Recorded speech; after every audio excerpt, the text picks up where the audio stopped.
Micro-fulfillment centers. Well, joining us today to speak about that, Jack Peck, president of FastFetch Corporation. Jack, good to see you once again. Welcome. Thank you very much. Jack, for anybody that might not be entirely familiar with FastFetch Corporation, just give us briefly, a description of the company, what it does, what's the area that you focus on. Okay, well, FastFetch was incorporated in 2006, and we specialize in order fulfillment, which represents about 60 to 70% of the labor in a distribution center, and also packaging. We have some new solutions in packaging that we've introduced and showing at the show here. My background in itself is I was professor of computer science at Clemson University for many years, doing a lot of theoretical work and optimization, and decided I was going to leave the university and retire and put into practice some of the things I used to do in the research lab. Mm-hmm.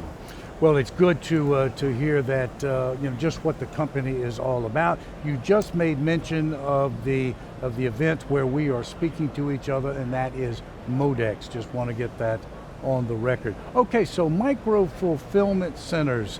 Let's define our terms. What are they? Walk us through that, if you would. Well, basically, the idea has been around for a while. They didn't use that terminology until fairly recently. We used to just call them small or very itty-bitty distribution centers, and perhaps a whole bunch of them, because it's a big one isn't necessarily right for everyone. Mm-hmm. Well, the question, I guess, is this: is the industry heading in that direction? Is that what's going where we're going? I believe it is. In fact, the terminology was coined fairly recently because other people also now are starting to believe some of the things we've been talking about for years. One of our customers, I won't name them because I haven't received their approval quite yet, but one of our customers has a major distribution center in the middle of the country, and they have what they call velocity centers in other parts of the country, which are smaller distribution centers, and they actually send product from their main distribution center to the smaller ones because the smaller ones are closer to the customers.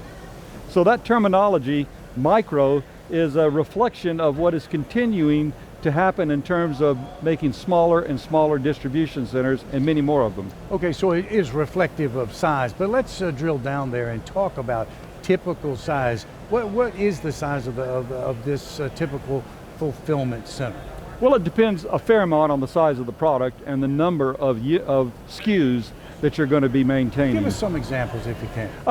You might look at a major distribution center as being 1.5 million square feet.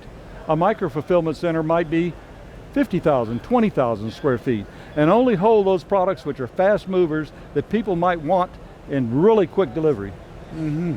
Well, let me ask you this.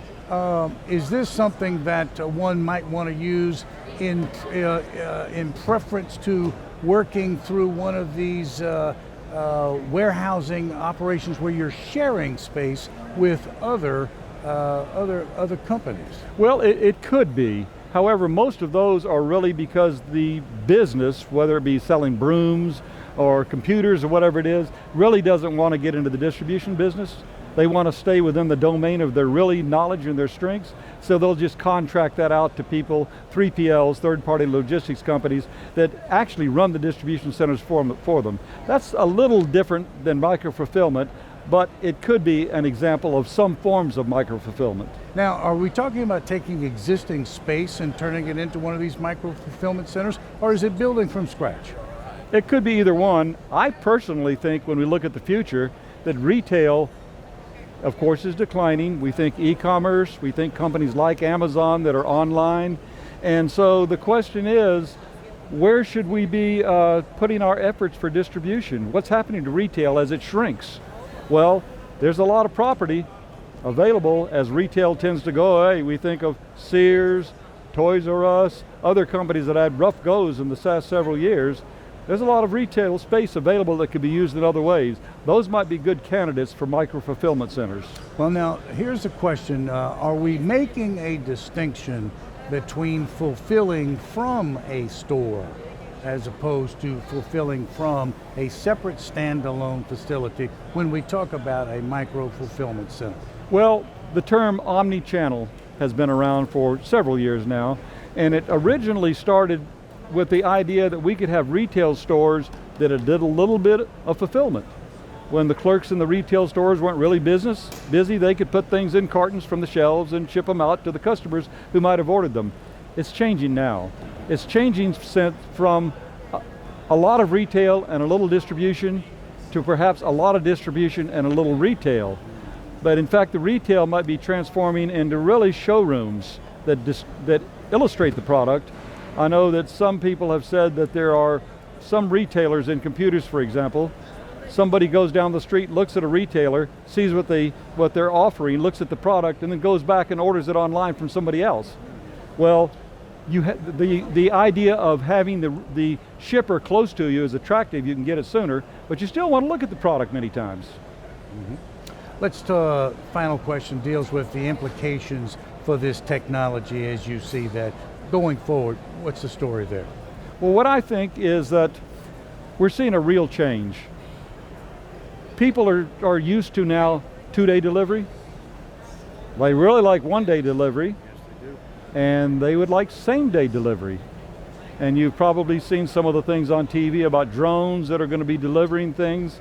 Well, right now the radius of a drone is about 25 miles because it has to get home. And if you believe that that's going to become more and more popular, I do, over the years, particularly in major metropolitan areas, then we're going to have distribution centers that are each about 50 miles apart, so each one can service a radius of 25 miles. Well, if you have distribution centers that are about 50 miles apart, you're going to have a whole lot of them, and furthermore, you're going to have to be able to get the product out on them very quickly to the customers, same day, drones, automobiles, whatever is going to get it to them. And because of that, that's the motivation for micro fulfillment centers. And you feel that is realizable, having that many small fulfillment centers 50 miles or so apart from each other. That is in fact the wave of the future. In the past we've had retailers that were that way, and as the retailers get transformed into micro fulfillment centers, yes, that can happen. What an exciting future you have just outlined for us. One thing that I'd like to cover, one more question that I would ask myself really, being in the business of order fulfillment, is what implications does this have on the technology? We have to be aware of that since we're technology builders. And so the technology, as I see it, is going to be not so much expensive. It can't be if you have a lot of distribution centers that are small. It's going to be less expensive. People are still going to be in the distribution centers. What you really want to do is to make those people much more effective, much more efficient, get more out of them. And so I look at it as an opportunity to develop technology that will make people be more efficient rather than putting in more expensive technology. Well, then you've outlined not just a fascinating and interesting future, but one that's lucrative for any number of people seeking employment. Jack, again, I thank you very much for sitting down and speaking with us today. Certainly welcome, I enjoyed it. Jack Peck, FastFetch Corporation, speaking with us today about micro fulfillment centers. Thank you for watching.